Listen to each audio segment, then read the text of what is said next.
로마서 8장 6절에서 11절까지의 말씀 우리 한 절씩 교독하겠습니다. 육신의 생각은 사망이요 영의 생각은 생명과 평안이니라. 육신의 생각은 하나님과 원수가 되나니 이는 하나님의 법에 굴복하지 아니할 뿐 아니라 할 수도 없음이라. 육신에 있는 자들은 하나님을 기쁘시게 할 수 없느니라. 만일 너희 속에 하나님의 영이 거하시면 너희가 육신에 있지 아니하고 영에 있나니 누구든지 그리스도의 영이 없으면 그리스도의 사람이 아니라. 또 그리스도께서 너희 안에 계시면 몸은 죄로 말미암아 죽은 것이나 영은 의로 말미암아 살아있는 것이니라. 예수를 죽은 자 가운데서 살리신 이의 영이 너희 안에 거하시면 그리스도 예수를 죽은 자 가운데서 살리신 이가 너희 안에 거하시는 그의 영으로 말미암아 너희 죽을 몸도 살리시리라. 아멘. 우리가 살아가는 세상 가운데서는 거스를 수 없는 법칙들이 있습니다. 물론 이것은 법칙이라고 하는 것은 사람이 이름을 붙인 것이긴 합니다만 거스를 수 없는 어떠한 힘들이 있어요. 가장 우리가 쉽게 떠올릴 수 있는 것이 중력의 법칙이죠. 중력의 법칙은 밑으로 당기는 힘입니다. 그래서 물체는 밑으로 떨어집니다. 위로 던져도 밑으로 떨어지게 되어 있습니다. 지구에 사는 한 중력의 지배를 완전히 벗어날 수가 없어요. 근데 이게 불편하느냐? 이게 중력이 또 하는 일들이 많더라고요. 중력이 산소를 이렇게 당겨서 이게 우리가 호흡할 수 있도록 해주더라고요. 그래서 중력의 힘이 있기에 우리가 지금도 호흡할 수 있어요. 또 지구는 둥글고 그 안에 하나님께서 또 물을 만들고 바다를 만들지 않으셨습니까? 근데 지구가 둥글면 쏟아져야 되는데 중력이 있어서 그게 쏟아지지 않고 다 잘 붙어가지고 우리 지구가 아름답게 지금도 그렇게 바다도 물도 흘러가고 있습니다. 또 시간의 법칙도 있죠. 시간의 법칙은 지금 물건이 있든 사람이 있든 시간이 지나면 일단은 쇠한다는 거예요. 쇠퇴한다는 거. 인간도 마찬가지죠. 인간은 태어나면서부터 성장합니다. 분명히 성장하는데 그런데 또 동시에 늙어가는 거예요. 슬퍼지만 또 어쩔 수 없는 이 땅에서의 법칙입니다. 시간이 흐르면 오늘 새 거여도 더 이상 새 거가 아닙니다. 시간이 지나면 물건이든 사람이든 쇠하게 되어 있어요. 지금은 의술이 발달해서 여러 가지 방법들을 동원해서 우리가 좀 세월을 이겨보려는 시도들이 많이 있습니다만 그러나 결국은 이길 수가 없어요. 우리가 애를 써보지만 시간을 거스를 수는 없습니다. 계절의 법칙도 마찬가지죠. 우리나라는 그래도 비교적 사계절이 뚜렷한 나라 아닙니까? 이전보다는 덜합니다만 어쨌든 사계절이 그래도 있는 나라입니다. 그래서 지금도 겨울이 가고 봄이 왔죠. 그리고 봄이 오고 있죠. 근데 이걸 거스를 수가 없어요. 겨울이 아무리 겨울이 좋다고 겨울을 붙잡고 있으려고 해도 봄이 오는 것을 막을 수는 없습니다. 이것이 분명한 이 땅에서 사람의 뜻과 상관없이 작동하는 분명한 법칙들입니다. 이것은 영적인 세계에서도 마찬가지입니다. 보이는 세계에도 법칙이 있다면 보이지 않는 세계에도 법칙이 있지 않을까요? 영적인 세계 자체를 거부하는 사람들도 있습니다만 이 땅에 중력의 법칙이 있는 것처럼 중력이 인정하든 인정하지 않든 계속해서 끌어당기고 있는 것처럼 영적인 세계도 우리가 동의한다고 그렇게 있고 내가 적용이 되고 내가 동의 안 하면 적용이 안 되고 그렇지가 않아요. 영적인 세계도 그냥 그 안에 있는 질서고 법입니다. 영적인 세계에도 분명한 법이 작동하고 있어요. 우리 로마서 8장에서는 그 법을 두 가지로 이야기를 합니다. 먼저는 생명의 성령의 법이고요. 또 죄와 사망의 법입니다. 죄와 사망의 법은요. 죄를 지은 자는 반드시 사망에 이른다라고 하는 법입니다. 이 영적인 법이에요. 하나님께서 세우신 법입니다. 그래서 로마서 5장 12절에는 이렇게 말씀하죠. 그러므로 한 사람으로 말미암아 죄가 세상에 들어오고 죄로 말미암아 사망이 들어왔나니 이와 같이 모든 사람이 죄를 지었으므로 사망이 모든 사람에게 이르렀느니라. 전에 한번 대표의 원리를 같이 나눈 적이 있죠. 로마서 5장의 말씀으로 나눴던 기억이 있습니다. 대표의 원리는 내가 안 했는데 대표가 하면 그 대표의 영향력이 우리에까지 오는 거예요. 국가대표 선수들이 그렇고 또 인류의 첫 번째 사람인 아담도 그런 거예요.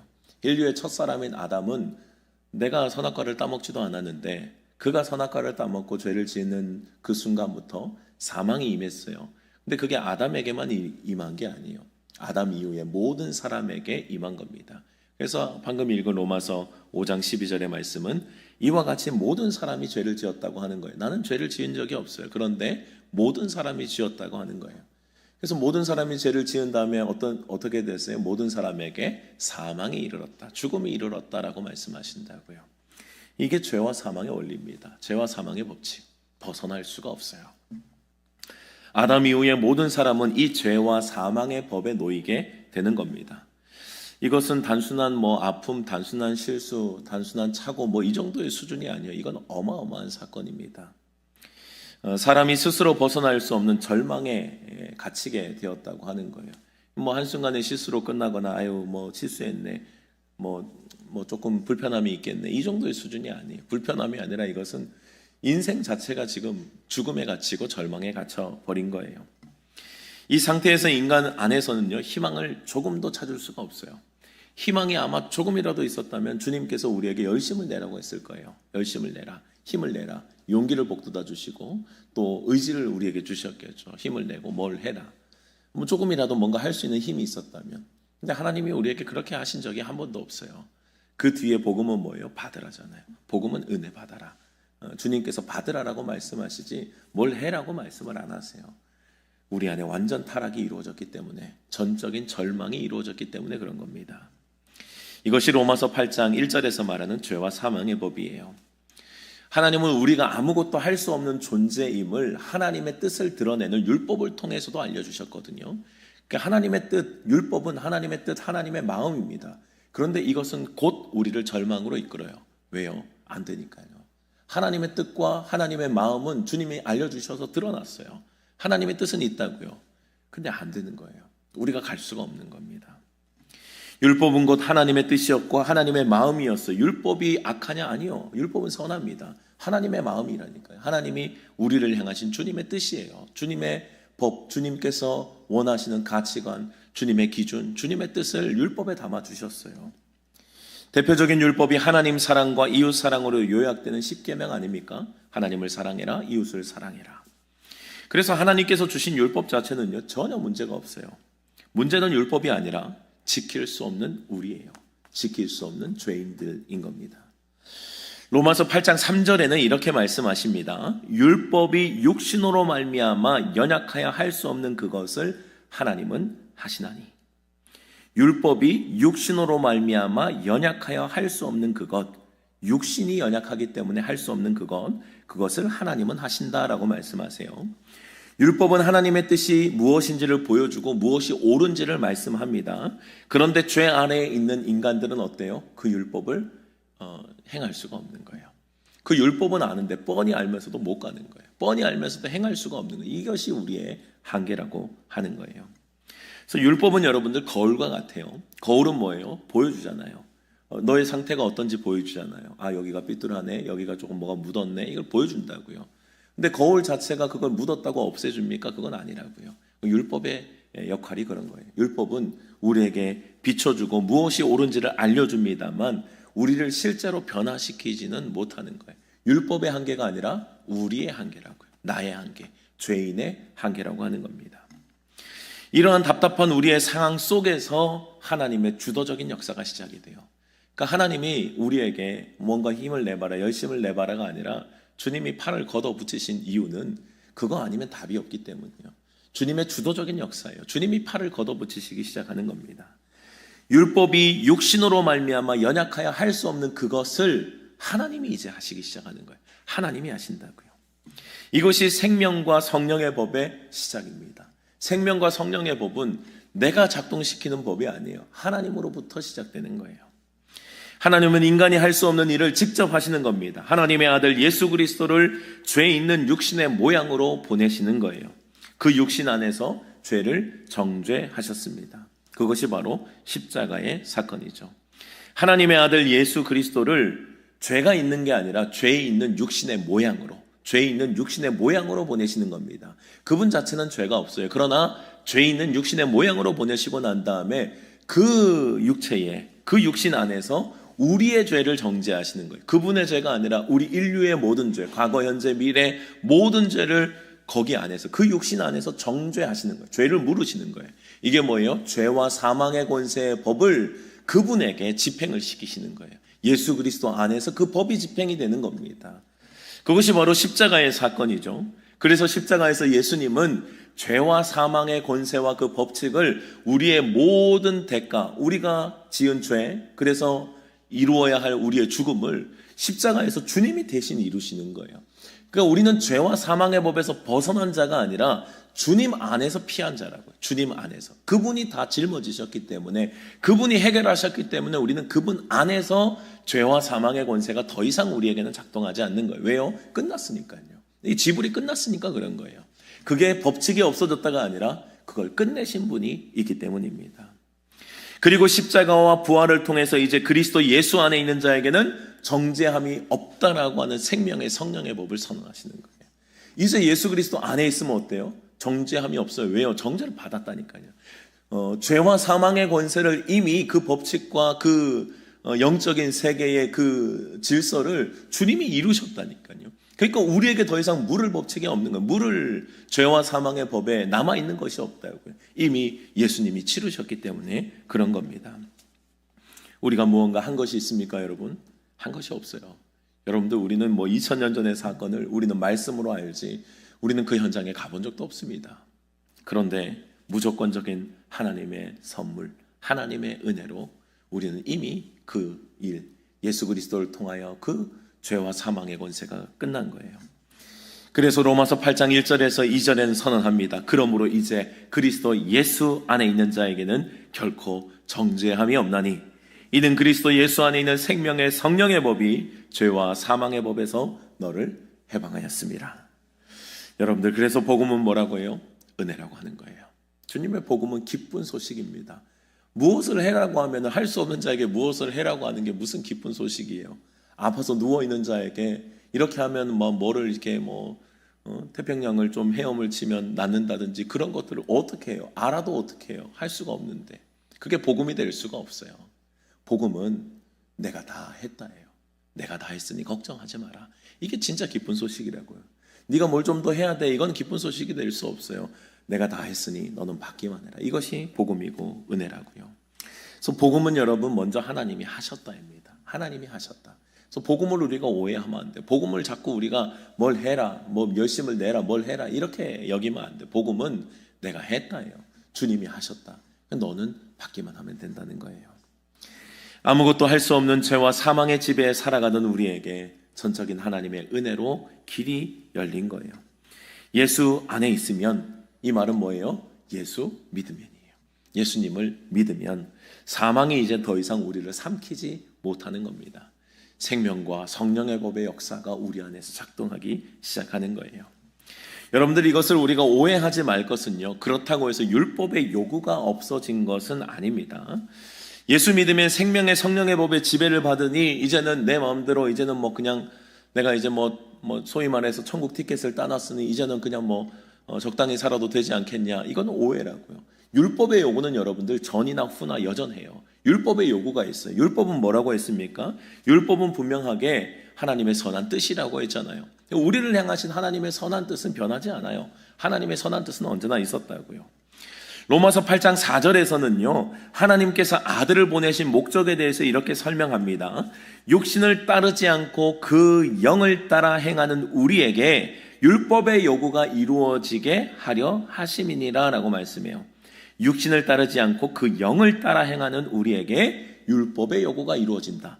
결국은 뭐예요? 율법의 요구는 이루어지는 거예요. 율법의 요구가 있다는 것이고 그 율법의 요구를 이룬다는 거예요. 율법의 요구. 율법의 요구는 뭡니까? 하나님께서 율법을 통해 인간 모두에게 요구하신 하나님의 선한 뜻 아닙니까? 하나님은 하나님의 뜻, 하나님의 계획을 하나님의 자녀들이 그렇게 살아가길 원하신다고요. 지금도 여전히 주님은 원하시는, 우리를 향하신 주님의 뜻이 있어요. 하나님의 선한 계획, 하나님의 선한 뜻, 하나님의 기준이 있다고요. 그대로 우리가 살기를 원하시는 겁니다. 여러분들이 이것은 사라진 게 아니에요. 우리가 예수 믿으면 그럼 하나님의 선한 뜻이 사라집니까? 아니에요. 우리가 이 땅을 살아가는 한 율법의 요구는 있는 거예요. 하나님의 선한 뜻의 요구는 있는 거예요. 이전과 다른 점이 있다면요, 여러분, 이 율법이 구원의 조건은 일단 아니에요. 이 율법이 구원의 조건은 아닙니다. 예수 믿으면 우리는 이미 생명과 성령의 법이 작동하게 되어 있다고요. 이미 예수 그리스도 안에서 우리는 사망의 법이 이제 권세는 힘을 잃었습니다. 그러나 그럼에도 우리가 걸어가야 할 율법의 요구가 있는 거예요. 율법의 요구는 있다고요. 율법에 선하신 뜻이 있습니다. 하나님을 사랑하는 것, 이웃을 사랑하는 것, 하나님의 말씀 앞에 순종하는 것, 주님이 거룩하니 너희도 거룩하라라고 하신 주님의 말씀, 그리고 의로운 삶을 살아가는 것, 여전히 하나님께서 우리를 통해서 보고 싶으신, 또 받고 싶으신 우리의 삶이라고요. 주님의 요구가 있는 거예요. 율법에 선하신 뜻이 있다고요. 구원받은 우리들은요, 이 길을 계속해서 걸어가야 합니다. 그런데 생명과 성령의 법의 지배를 받는 우리들에게 달라진 점이 있다면요, 이제 이거를 내 힘과 내 의지와 내 능력으로 하라고 하지 않는 거예요. 예전에는 율법이 요구해도 여러분들 우리가 그 율법의 요구를 이룰 수 있었습니까? 내가 애쓰면 됐어요? 애써도 될 수가 없었어요. 아무리 애를 쓰고 아무리 알지만 힘을 내봐도 안 되는 걸 어떻게 하겠어요? 그래서 율법은 결국은 뭐예요? 율법의 마침이 예수 그리스도가 되는 거예요. 율법은 그래서 뭡니까? 몽학 선생이라고 하잖아요. 이게 우리에게 인도하는 선생님이라고 하잖아요. 어디로 인도해요? 예수 그리스도께로, 율법의 완성이신 예수 그리스도께로 인도하는 길이 되시는 거예요. 그러니까 율법은 유효하죠. 그러나 율법에서는 한계를 만나야 하고 율법엔 내가 할 수 없음을 만나야 돼요. 그래서 예수 그리스도가 최종적으로 우리에게 율법의 완성이 되셔서 우리는 그 안에서 자유함을 누리는 거라고요. 예전에는 율법이 요구해도 우리는 그 율법을 이룰 수 없었습니다. 그러나 이제는 예수 그리스도 안에는 어쩌합니까? 이제는 그 영의 역사가 있는 거예요. 예수 믿으면 여러분, 그 영의 역사가 있는 거예요. 내 의지와 내 뜻이 아니라 그것을 초월한 말도 안 되는 주님의 공급하시는 은혜, 공급하시는 능력, 공급하시는 힘이 있는 거예요. 이제는 그 힘으로 우리는 신앙생활을 하는 겁니다. 우리 안에서 율법의 요구가 성령의 역사로 말미암아서 이루어지게 하는 거예요. 그러니까 뭐예요? 우리는 그저 성령님의 요구, 주님이 원하시는 것에 우리가 순종하고 그 뜻 앞에 우리를 내어드리면, 그러면 성령님께서 역사하시겠다는 거예요. 성령님께서 역사하셔서 그렇게 우리를 율법의 요구를 이룰 수 있는 사람으로 걸어갈 수 있도록 우리에게 힘과 능력을 공급하시겠다는 거예요. 여러분들, 이것이 구원받은 우리들의 삶인 줄 믿으시기 바랍니다. 율법의 요구는 여전해요. 그러나 이것은 나의 의지와 행위가 아니라 밀어주시는 주님의 역사, 밀어주시는 성령의 은혜로 우리는 이제 걸어가게 되는 겁니다. 내가 할 수 있다가 아니라 하나님의 은혜 가운데 살아내도록 도우시는 그 성령의 역사를 우리는 매일매일의 삶에 경험하게 되는 거예요. 여러분들, 그래서 그리스도인들의 삶에 나타나는 열매를 뭐라고 합니까? 내 열매라고 해요? 아니에요. 성령의 열매라고 하는 거예요. 내 열매, 내가 열심히 했으면 내 열매잖아요. 내가 열심을 한 내 열매. 근데 성경은 그것을 성령의 열매라고 표현하는 거예요. 갈라디아서 5장 22절 23절에 보면 바울은 성령의 열매를 이렇게 이야기를 합니다. 오직 성령의 열매는 사랑과 희락과 화평과 오래 참음과 자비와 양성과 충성과 온유와 절제니 이 같은 것을 금지할 법이 없느니라. 여러분들, 이 열매들은 내가 만들어내는 게 아니에요. 내가 사랑의 열매를 맺는 것이 아니에요. 내가 온유의 열매를 맺는 게 아니에요. 내가 충성의 열매를 맺는 게 아니에요. 성령의 열매입니다. 성령님이 도우셔서 그 안에서 힘을 주실 때 나는 그 앞에서 내어드리고 순종하는 역할, 순종하고 그 주님 앞에 내어드리는 것은, 내가 복종하는 것은 내가 하는 것이지만, 그러나 그 안에서 뭐예요? 성령의 힘과 능력으로 주님께서 열매를 맺어가게 하시는 거예요. 그러므로 내 안에 사랑이 부족해 보일 때가 있죠, 여러분. 나는 왜 이렇게 차가울까? 왜 나는 이렇게 오래 참음이 부족할까? 왜 나는 온유와 절제가 없을까? 왜 나는 이럴까? 여러분들, 단순하게 이렇게 끝나면 안 돼요. 이것은 무슨 문제입니까? 내가 정말 성령의 인도하심을 따라가고 있는지를 확인해야 될 문제예요. 성령의 열매가 맺히지 않는다는 이야기는 뭐예요? 내가 성령님이 일할 공간을 주지 않는다는 이야기예요. 주님 앞에 나를 내어드리지 않고 있다는 이야기예요. 그러니까 이 말은 뭐냐면, 사랑의 열매, 절제의 열매, 온유의 열매 맺으려면 내가 먼저 성령님께 굴복당하고 그분에게 순종해야 되는 거예요. 그분에게 내가 압도당해야 된다고요. 그래야 그 성령님이 일하심으로 말미암아 성령의 열매가 맺혀가는 거예요. 나는 뭐가 없지 해서 끝나면 안 돼요. 그렇다면 나는 얼마나 나의 고집스러움이 주님의 역사를, 성령의 역사를 맡고 있는가를 확인하셔야 된다고요. 얼마나 내 생각과 내 자아가 이 사랑의 열매를 맺히지 못하게 하고 있는지 그것을 점검해야 된다고. 그냥 없지가 끝이 아니에요. 성령님이 왜 내 안에 계신데 그 열매를 맺지 못할까를 점검해야 되는 겁니다.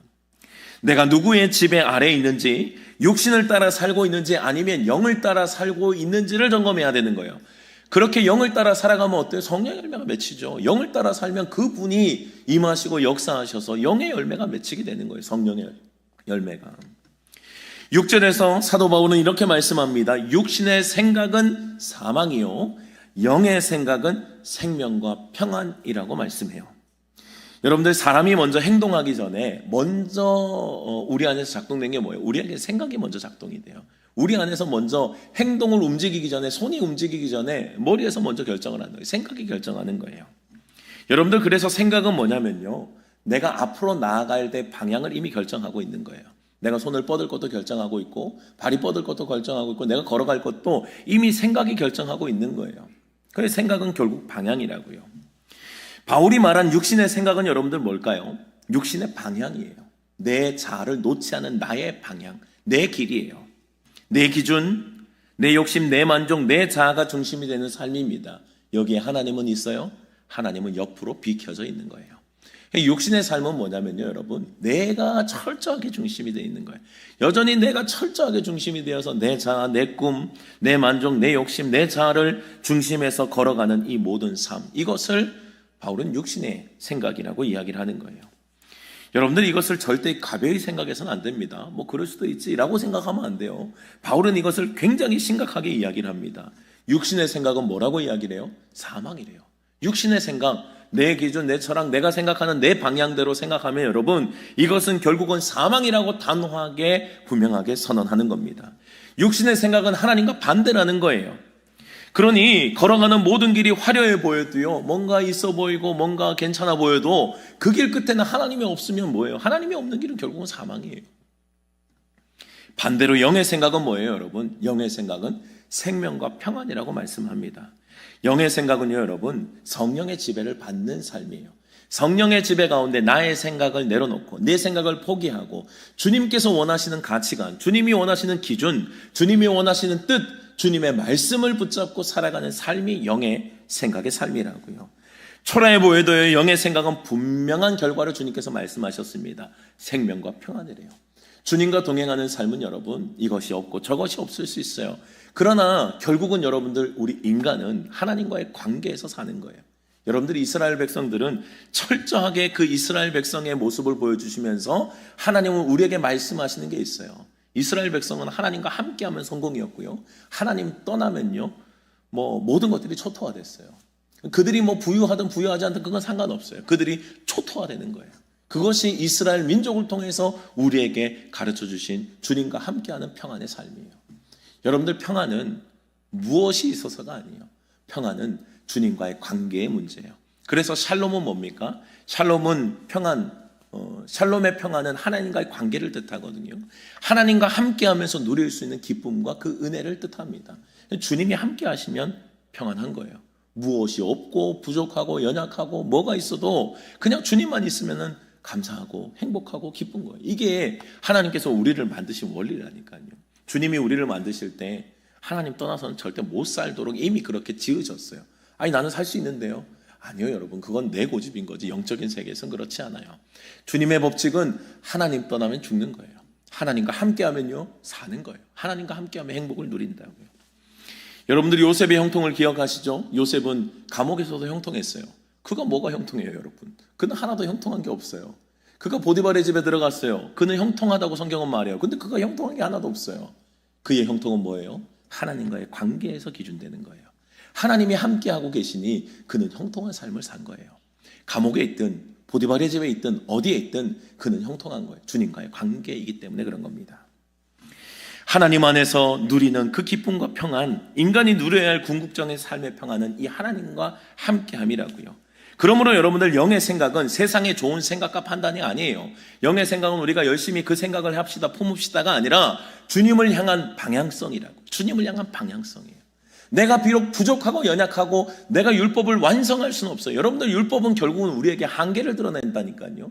율법은 내가 그렇게 살아갈 수 없는 존재임을 드러내는 거예요. 그러니 율법으로 우리가 하나님의 뜻을 이루며 살아간다는 삶은 율법을 100% 이룹시다가 아니에요. 이건 방향성이라고요. 방향성이에요. 영의 생각으로 살아야 되는 이유는 뭐예요? 여전히 넘어지고 여전히 연약한 우리들이 맞아요. 그런데 이건 방향성이라니까요. 주님을 향해 걸어가겠다라고 하는 나의 고백과 주님께 나를 내어드리고자 하는 나의 생각이 분명한 거예요. 내가 선택할 수 있는 두 가지의 방향에서 우리의 선택은 너무도 명확한 겁니다. 7절에서 8절 사도 바울은 육신의 생각의 결과를 말씀합니다. 육신의 생각은 하나님과 원수래요. 이는 하나님의 법에 굴복하지도 않고요, 할 수도 없대요. 육신에 있는 자들은 하나님을 기쁘시게 할 수가 없대요. 하나님을 기쁘시게 할 수 없어요. 육신에 있는데 어떻게 하나님을 기쁘게 합니까? 여러분들 육신의 생각에 사로잡혀 살아가는 삶은요, 하나님의 법에 굴복을 안 해요. 그리고 못 해요. 안 하는 거는 나의 의지 같지만 그러나 동시에 뭐예요? 못 하는 거예요. 육신의 생각에 사로잡혀 있으면요, 여러분, 하나님의 뜻에 굴복당하지 않아요. 그냥 내 뜻과 내 고집이 그냥 완고함에 사로잡혀서 살아가게 되는 거예요. 그것은 결국 하나님과 원수된 상태인 겁니다. 그리스도인들이 여전히 하나님의 법에 굴복하지 않고 육신 안에 머물러 있다면 하나님의 기쁨이 될 수 없어요. 사실은 그것을 그리스도인이라고 볼 수도 없어요. 그리스도인이라고 하는 이 조건이 뭡니까? 내가 주님처럼 주님 안에서 살고자 하는 그 결단과 방향성을 가진 사람을 우리는 그리스도인이라고 하는 거예요. 그러니 여러분들 책에서 가끔 이제 지옥 가는 그리스도인이라고 하는 이런 책들도 있거든요. 이건 사실은 말이 안 되는 거예요. 그리스도인은 지옥에 갈 수가 없어요. 그리스도인은 지옥에 갈 수가 없는데 이게 가짜 그리스도인이 이게 맞는 거예요. 가짜 그리스도인, 지옥에 가는 가짜 그리스도인, 이게 맞는 거라고요. 그러니까 이 단어 자체는 그리스도인이 하나님의 법에 굴복하지 않는다, 이건 말이 안 되는 거예요. 여러분도 우리가 예수 믿는다라고 할 때부터 우리 예수 믿는다는 뭘 예수 믿는다고 해요? 나를 포기하고 나를 죽이고, 우리가 세례가 그렇잖아요. 세례는 뭐예요? 내가 죽습니다 이거든요. 내가 죽습니다. 그리고 물에서 나오면서 뭐예요? 그러나 내가 주님과 함께 삽니다. 이 고백이 세례에 있다고요. 그러니까 세례는 곧 죽음을 뜻한다고. 이게 그리스도인의 시작 아닙니까? 그래서 저는 늘 이야기하잖아요. 그리스도인들이 세례만 제대로 받아도 지금 한국 교회처럼 되진 않는다고요. 세례만 제대로 받는다는 건 뭐예요? 내가 죽는 거예요. 방향성을 정확하게 설정하는 거예요. 나는 이제 주를 위해 산다고, 나를 죽일 거라고, 나를 철저하게 죽이고 주를 위해 살겠노라는 결단과 결심이 내 안에서 분명할 때 세례를 받는 거예요. 그게 우리의 고백이 되어야 된다. 이게 그리스도인이에요. 근데 그리스도인이 육체로 산다고요? 그럴 수 없어요, 여러분. 그럴 수가, 이건 말 자체가 안 돼. 그리스도인이 육체로 산다는 말 자체가 안 되는 거예요. 무늬만 그리스도인인 거죠. 하나님의 기쁨으로 사는 삶은 뭡니까? 오직 영으로 나의 육을 죽이는 거예요. 그러니까 여러분들 이게 육의 생각과 영의 생각을 잘 보시면요, 이것은 심각한 이분법적인 대립이에요. 아니, 이럴 수가 있는 중간은 없나? 없어요, 여러분들. 영의 생각 아니면은 육의 생각인 거예요. 그러니까 내가 영의 생각으로 못 사는 것 같은데 그럼 어중간한 중간에 있다라고 생각하시면 안 돼요. 그것은 철저하게 지금 육의 생각에 집에 당해서 살고 있음을 기억하셔야 돼요. 육의 생각 아니면 영의 생각이에요. 어디로 선택할지 우리의 몫이라고요. 하나님의 기쁨으로 사는 삶은 오직 영으로 나의 육을 죽이며 살아갈 때에 가능하다고요. 그래서 여러분들 우리에게 필요한 건 뭐예요? 내 의지가 더 필요합니까? 내 결단이 더 필요해요? 오늘 말씀은 그렇지가 않아요. 오늘 말씀은요, 그래서 우리에게 성령의 은혜와 도우심이 필요하다라고 말씀하고 계신 거예요. 여러분들, 사람이 결심했다고 문제를 해결할 수 있으면 주님이 오시지 않았어요. 사람이 결심했다고 그렇게 될 것 같았으면 그래 내가 이제 좀 정신 차리고 율법을 좀 지켜봐야지, 그런다고 될 것 같았으면 주님이 안 오셨다니까요. 그게 안 되니까 오는 거예요. 안 되니까 주님이 오셨다고요. 예수님의 십자가는 결국 나의 불가능을 말씀하는 거예요. 내가 할 수 없음을 말한다고요. 하나님은 우리의 할 수 없음을 아셨고 그래서 아들을 보내셨고 더 나아가 성령을 우리에게 보내시는 겁니다. 복음은 내가 하라가 아니라고요. 복음은 열심을 내봐라, 더 결단을 해봐라, 더 생각을 품어라, 이게 아닌 거예요. 복음은 내가 하라가 아니라 할 수 없는 상태임을 인정하는 거예요. 할 수 없는 상태임을 인정하는 것. 그리고 하나님의 법의 지배를 받으며 그 생각과 방향으로 살아가야 함을 인정하고 영의 역사하심, 그리스도 안에서 그 영의 작동하심을 내가 온전히 순종하고 걸어가는 자를 의미합니다. 9절의 말씀을 보면요, 만일 너희 속에 하나님의 영이 거하시면 너희가 육신에 있지 아니하고 영에 있나니 누구든지 그리스도의 영이 없으면 그리스도의 사람이 아니라 말씀합니다. 중요한 것은 뭐예요? 하나님의 영이 거하시면입니다. 여러분들, 바울은 성령이 없으면 그리스도의 사람이 아니라고 단호하게 이야기를 하는 거예요. 물론 하나님의 영의 역사하심의 정도는 차이가 있을 수 있습니다. 이것은 그 성령이 부족해서가 아니에요. 하나님의 영이 부족한 것이 아니라 내가 얼마나 그 영 앞에 굴복당하느냐에 따라서 성령의 역사하심은 다른 거예요. 그러니까 하나님이 쓰시는 사람들, 예를 들어 바울과 같은 사람은요, 철저하게 매 시간 매일마다의 삶에서 나를 철저하게 죽이는 삶을 사는 거예요. 여러분들, 바울이 고백한 위대한 고백, 나는 날마다 죽는다는 거잖아요. 아니, 사도 바울 같은 사람이 날마다 죽는데요. 날마다 얼마나 처절하게 죽으려고 했으면 나는 날마다 죽는다라고 고백하는 거예요. 이게 뭐예요? 나는 날마다 성령의 지배를 앞세우려고, 나는 그 나를 죽이고 주님의 성령의 역사 앞에 내가 순종하려고 내가 애를 쓴다는 결단 아니겠어요? 여러분들, 그 사도 바울에게 나오는 성령의 능력과 우리가 나오는 성령의 능력이 다를 수밖에 없는 거예요. 이건 뭐예요? 성령의 능력이 다르다는 게 아니라 내가 순종하고 받아들이고 나를 죽이는 그 힘이 다른 거예요. 성령이 나타날 수 있는 그 통로 자체가, 사도 바울은 그 성령의 역사가 마음껏 역사하실 수 있는 통로가 되었고, 우리는 여전히 막고 있는 것들이 있으니 성령의 역사가, 우리는 제한적으로 역사가 된다고. 그런데 분명한 건 뭐예요, 여러분? 그럼에도 불구하고 우리에게는 성령이 역사하시는 거예요. 그리스도 믿는 사람들, 예수님을 믿는 사람들에게는 여러분, 주님의 영이 있는 거예요. 그 영이 있어서 우리는 그리스도의 영을 가지고 우리는 살아갈 수가 있는 겁니다. 그리스도의 사람이면, 그리스도인이면 성령이 반드시 그 안에 계신다고요. 그러므로 그리스도인들은 뭐예요? 나를 의존하는 사람들 아니라고요. 성령의 역사에 나를 내어드리는 사람들임을 여러분들 믿으시기 바랍니다. 여전히 우리의 삶엔 연약함과 넘어짐이 있습니다. 그러나 여러분, 우리는 방향성이라고요. 영의 생각을 품고 우리는 나아가고자 하는 우리들의 의지와 우리는 방향이라고요. 주님 앞에 나를 내어드리는 결단이라고요. 그럼에도 내 안에 역사하시는 성령님을 의지하는 자들, 그것이 믿음의 사람임을 여러분들 믿으시기 바랍니다. 그럴 때에 성령님께서 내 안에 갈망을 일으키기 시작하시는 거예요. 여러분들, 내가 주님 앞에 내어드리기 시작하면요, 주님이 나를 사로잡기 시작하신다니까요. 말할 수 없는 성령의 능력에 사로잡히는 거예요. 말할 수 없는 성령의 능력. 이건 경험해 보셔야 돼요, 여러분. 나는 그렇게 할 사람이 아니에요. 그런데 뭔가 내 안에서 알지 못하는 힘이 나를 사로잡기 시작하는 거예요. 내 안에 역사하기 시작하는 거예요. 그래서 걸어가게 만들고요, 해내게 만들고요, 주님 앞에서 온전히 주님의 뜻 앞에 순종할 때 주님의 크신 역사가 이루어드리는 거예요. 그것이 성령의 열매들이잖아요. 충성, 사랑, 모든 것들. 내가 무슨 사랑을 해요, 여러분? 우리에게 무슨 사랑이 나옵니까? 우리에게 무슨 온유함이 있어요? 우리 안에 무슨 오래 참음이 있습니까? 이 모든 것들은 주님이 나를 장악하실 때 나오는 성령의 열매인 거예요. 그러니 여러분, 부족하고 연약할지라도 우리는 주님을 끝까지 의지할 때 그것이 우리의 승리임을 여러분들 믿으시기 바랍니다. 성령님께서 말씀에 대한 갈망을 내 안에 일으키시고 죄와 싸우게 하시고, 죄와 싸울 수 없는 우리잖아요. 그냥 타협하고 말고 그냥 내가 그냥 도망가고 피하고 말지라고 하지만, 그러나 성령님께서 내 안에 힘을 주시면요, 난 담대히 싸울 수 있는 거예요. 내 안에 무슨 그런 힘이 있는지 모르겠지만 주님께서 말하게 하시고 성령의 역사 가운데서 일단은 그 모든 현장 가운데 주님이 직접 개입하여 싸우시는 주님의 역사의 현장이 내 삶에 펼쳐지게 되는 거예요. 11절에는 분명히 말씀합니다. 예수를 죽은 자 가운데서 살리신 이의 영이 너희 안에 거하시면, 그리스도 예수를 죽은 자 가운데서 살리신 이가 너희 안에 거하시는 그의 영으로 말미암아 너희 죽을 몸도 살리시리라.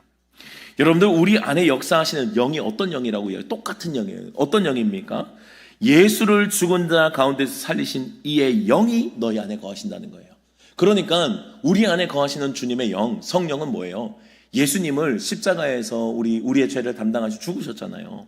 근데 그분을 살리신 이의 영이라는 거예요. 그 영이 지금 우리와 함께 하신다고요. 여러분들, 성령님은 하나님이세요. 내 안에 계신 성령님을 여러분들 제한해서는 안 돼요. 내 안에 계신 성령님은 바울도 함께 하셨던 그 성령님이 우리가 함께 하시는 성령님이에요. 베드로를 쓰셨던 그 성령님이 지금 나와 함께 하시는 성령님이라고요. 바울을 움직이셨고 믿음의 사람들을 결단하고 걸어가게 하셨던, 때로는 죽음까지도 불사하고 그 길을 걸어가게 하셨던 능력의 성령님이 지금 나와 함께 하심을 여러분들 믿으시기 바랍니다. 그 성령님이 나와 함께 하시고 그분께 나를 내어드리기만 하면요, 나도 그 믿음의 사람이 되는 거예요. 내가 특별해서가 아닙니다. 사도 바울이 특별해요, 여러분? 베드로가 특별합니까? 그처럼 어리석고 그처럼 주님을 배신한 자, 사도 바울의 고백처럼 그만큼 죄인 중에 개수가 누가 있었어요? 예수 믿는 자를 열심을 내어서 잡아 죽이려고 했던 사람인데 얼마나 악한 사람입니까? 그냥 믿는 사람들 그냥 냅두면 되지 왜 잡아 죽이냐고요. 근데 사도 바울은 그만큼 악한 사람이었어요. 근데 그가 주님 앞에 한번 붙잡혀서 사로잡혀서 성령님께 자기를 내어드리기 시작하니까 그는 위대한 사도가 되는 거예요. 하나님의 놀라운 역사를 일으키기 시작한다고. 이 땅에 주님보다 더 큰 역사와 일들을 제자들과 사도 바울이 그렇게 행하면서 살아가는 거예요. 여러분들 그 성령이 지금 나와 함께 하심을 믿으시기 바랍니다. 성령의 역사를 제한하시면 안 돼요. 성경에서 나왔던 주님의 모든 역사는 지금 그때 그 일을 행하셨던 그 영이 나와 다 함께 하시는 거예요. 그러니 여러분, 나 하나 못 하시겠어요? 주님이 나 하나 못 이끄시겠어요? 내 안에 계신 성령님이 나를 이길 힘조차 없어요. 내가 내어드리면 주님이 나를 장악하기 시작하신다고요. 그러므로 그 영이 함께 하시는 우리의 미래는 어떠합니까, 여러분? 정해져 있어요. 승리죠, 여러분. 그 영이 함께 하셨던 예수님은요, 십자가에서 죽으셨지만 부활하셨어요. 여러분들, 우리의 미래는 이미 결정되어 있습니다. 십자가의 고난과 같은 고난의 환경이 우리 앞에 있고 치열한 눈물의 싸움들이 우리에게 있을 수 있어요. 그러나 이미 우리는 승리가 보장되어 있어요. 아니, 주님이 나와 함께 하시는데, 그 크신 능력의 하나님이 나와 함께 하시는데 내가 무엇이 두렵습니까? 우리의 상황이 어둡고 힘들수록 여러분, 나와 함께 하시는 분이 누구인지를 생각하셔야 돼요. 자꾸 어둠에 빠지시면 안 돼요. 자꾸 좌절과 절망에 빠지시면 안 된다고. 나와 함께 하시고 나와 동행하시는 그분이 누구인지를 기억하셔야 돼요. 그 하나님이 죽으셨어요? 그 하나님 안 죽으셨다니까요. 나와 여전히 나를 붙잡고 나를 인도하고 계시고 나에게서 하나님의 거대한 역사와 능력이 나타나게 할 주님은 여전히 원하고 계신다고요. 어떻게 하면요? 내가 내어드리기만 하면, 내가 순종하기만 하면. 그 부활의 영이 함께 하시는 한 우리는 생명과 평안을 누리게 될 것입니다. 여러분들, 오늘 본문의 말씀은 우리에게 무엇을 선택하라고만 말하지 않습니다. 선택한다라고 하면 뭔가 또 행위가 될 것 같잖아요. 여러분들이 이거는 우리가 어디에 속한 사람인지를 결정하라는 거예요. 우리는 어디에 속한 사람입니까? 우리는 영의 생각에 속하고 하나님 편에 속하여서 주님께서 원하시는 그 가치, 그 기준, 주님의 뜻을 쫓아가는 사람임을 잊지 말아야 되는 거예요. 우리는 육에 속한 자가 아니라 영에 속한 자라고요. 그러므로 영에 속한 자는 뭐예요? 영에게 복종해야 된다고요. 주님의 영에 복종하면 승리라고요. 근데 영에 속해져 있으면서 여전히 내 고집 부리고 있으면요, 주님의 영이 작동하지 못하시잖아요. 성도는 자신의 결단의 힘만을 붙드는 사람이 아니에요. 그럼 내가 더 노력해야겠다, 내 의지를 가져야겠다. 오늘 말씀은 그게 아니라니까요. 복음을 잘 기억하셔야 돼요. 복음은 행함이 아니에요. 선물이에요. 복음은 내가 했다요. 내가 했으니 받아 누리라. 이것이 복음이라고요. 은혜라고요. 그러므로 성도는 여러분, 내 안에 함께 하신 성령의 그 크심과 은혜를 인정하고 받아들이고 기대하는 사람이에요. 내 안에 계신 성령님이 얼마나 크신 분인지 여러분들 이 성령님의 크기를 아셔야 돼요. 저 사람에게 크지, 사도 바울에게 크지, 베드로에게 크지. 아니요, 나와 함께 하시는 그 영, 주님의 성령님은 그때 그분들과 함께 하셨던 동일한 성령님이시라니까요. 내 안에서도 여전히 그 역사와 능력을 일할 수 있으신 하나님이시라니까요. 내가 내어드리기만 하면, 내가 내어드리면 주님의 역사는 시작되는 겁니다. 사랑하는 여러분들, 내 의지와 결단만을 붙들고 사는 사람들이 아니라 일하신 성령의 은혜를 기대하는 주님의 사람들이 되시기를 축복합니다. 그 다스리심을 믿고 때로는 육의 흔적이 있어도 넘어짐과 연약함이 있을지라도 좌절하지 말고 방향성을 놓치지 않는 거예요. 영의 생각으로 주님 또 넘어졌어요. 그래서 주님이 더 필요합니다. 여러분들, 우리가 넘어졌을 때 마귀의 정죄를 얼마나 받는지 몰라요. 마귀는 거봐, 그럴 줄 알았다, 거봐, 하지 말라 그랬지. 조금이라도 틈을 보이면요, 언제나 공격하는 것이 그게 마귀라고요. 마귀는 언제나 우리를 정죄하고 넘어진 채로 그대로 있어라, 일어나지 마라 그런다고요. 근데 성령님은 항상 우리에게 말씀하시는 거예요. 너 그런 줄 몰랐냐고. 너 원래 그런 줄 몰랐냐고. 원래 너는 율법을 지킬 수 없는 자요, 하나님의 뜻과 기준대로 살아갈 수 없는 자 아니었냐고. 주님은 그렇게 말씀하신다. 그러니 이제 더 힘을 빼라. 내가 일할 수 있도록 너희를 내어드리라고 주님은 말씀하고 계신다고요. 그 주님의 음성 앞에 순종하는 저와 여러분들이 되시기를 축복합니다. 여러분들의 삶과 여러분들의 걸음을 통해서 하나님은 놀라운 역사를 일하실 거예요. 내가 위대해서요? 아니요. 나와 함께 하신 주님이 위대하시기 때문에 여러분들 중에 베드로 같은 자가 나올 수 있기를 주님의 이름으로 축복합니다. 여러분들 가운데 사도 바울 같은 자가 나올 수 있기를 주님의 이름으로 축복합니다. 우리가 대단해서가 아니라 주님의 역사가 그대로이기 때문에 그분께 순종하고 내어드리면 그 역사는 일어날 것입니다. 사랑하는 여러분들, 오늘도 내가 선택할 생각, 결단할 수 있기를 바랍니다. 나는 어디를 향해 하는가? 영의 생각을 선택하고 걸어갈 때 성령님께서 우리 안에서 율법의 요구를 이루어 가실 거래요. 여러분들 한 주간도 이 은혜 안에서 사시기를 축복합니다. 좌절금지, 낙심금지예요. 주님의 영이 함께 하시는데 우리 주님이 죽으셨어요. 내가 연약해도 주님은 안 연약해요. 쓰러졌으면 다시 주님의 음성으로 일어나면 돼요. 그러면 주님께서 우리 안에 승리를 분명하게 보여주실 것입니다. 한 주간도 이 주님을 붙잡고 믿음으로 승리하는 저와 여러분들이 되시기를 주님의 이름으로 축복합니다. 주님, 우리 안에는 선한 것이 하나도 없습니다. 이전에도 없었고 앞으로도 없을 예정입니다. 주님은 그걸 아셨기 때문에 아들 예수 그리스도를 이 땅에 보내셔서 죄와 사망의 권세를 패하시고 생명과 성령의 법을 우리에게 허락해 주셨습니다. 하나님이 크신 은혜 앞에 감사할 수 있는 우리 모두가 되게 하여 주시옵소서. 이제는 우리의 힘으로 율법의 요구를 이루어드리는 삶이 아니라 영으로 율법의 요구를 이루어드리는 삶임을 잊지 않도록 주님 도와주시옵소서. 우리가 해야 할 것은 영의 생각으로 나를 내어드리는 것입니다. 주님께서 내 안에 역사하실 수 있도록 성령의 지배를 받을 수 있도록 육을 죽이고 영으로 살아가는 것, 우리가 매 순간 사도 바울이 나를 죽였던 것처럼 우리도 해야 할 매 순간의 주님을 따라가는 여정입니다. 하나님, 한 주간도 우리에게 이 힘을 더하여 주시옵소서.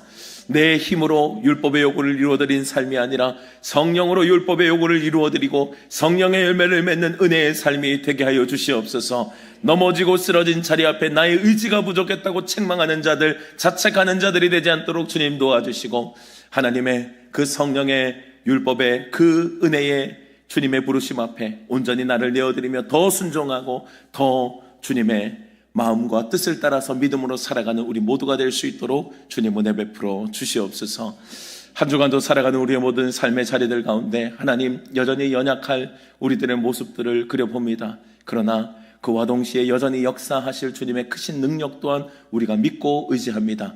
한 주간도 그 성령의 능력으로 승리할 수 있도록 주님 도와주시고, 사순절 기간 나를 위해서 그 사랑과 역사를 이루시기 위한 주님이 나를 사랑하셨던 그 믿음의 여정 앞에, 사랑의 여정 앞에 우리도 믿음으로 결단하며 나아가는 은혜의 한 주가 될 수 있도록 축복하여 주시옵소서. 지금은 우리 주 예수 그리스도의 은혜와 하나님의 크신 사랑하심과 성령의 교통하심이 오늘도 내가 할 수 없음을 인정하고 하나님의 영으로 살아가야 될 우리들을 고백하며 영의 생각으로 승리하기를 오늘도 주님 앞에 고백하는 이 자리에 모인 모든 주의 사랑하는 성도님들 머리 위에, 가정과 직장과 자녀들 위에 주님께서 피로 값주시고 세우신 세종교회 위에 이제로부터 영원토록 함께 계시기를 간절히 축원하옵나이다. 아멘.